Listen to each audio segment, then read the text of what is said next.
Hey, it's Richard Butler with another idiom for you, and I'm going to tell you that idiom in a second. But let me ask you, you ever have one of those days where something just really gets on your nerves? And it could be a something or a some.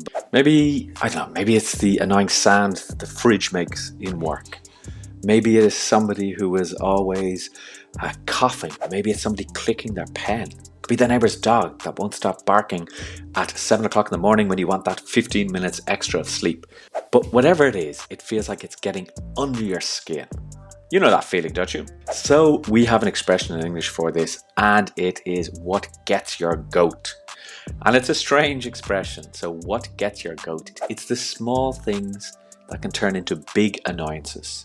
Or maybe it can be those little quirks that others have and people just don't say anything. That person is always clicking their pen, as I said, or tapping their foot, etc. So when this happens, and I mean, everybody has different experiences. You can say, I mean, this really gets on my goat. I mean, it just really, really annoys me.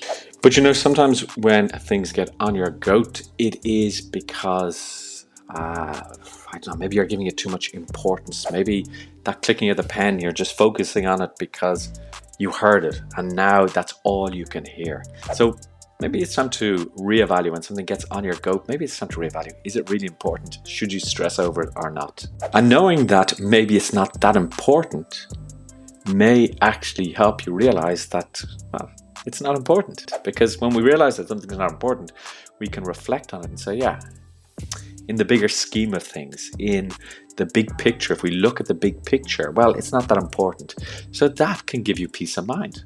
And sometimes you may actually get an insight and say, the reason why that gets on my goat is because when I was a kid, there was another kid in school who used to always do that, and then they'd throw the pen at me when I said something. So sometimes knowing these expressions and reflecting on these expressions can actually turn into a little personal coaching session. Now, if you found this video interesting, funny, enlightening, inspiring, then make sure that you give it a like, make sure that you leave a comment below and share it with your network if you think it's going to help somebody.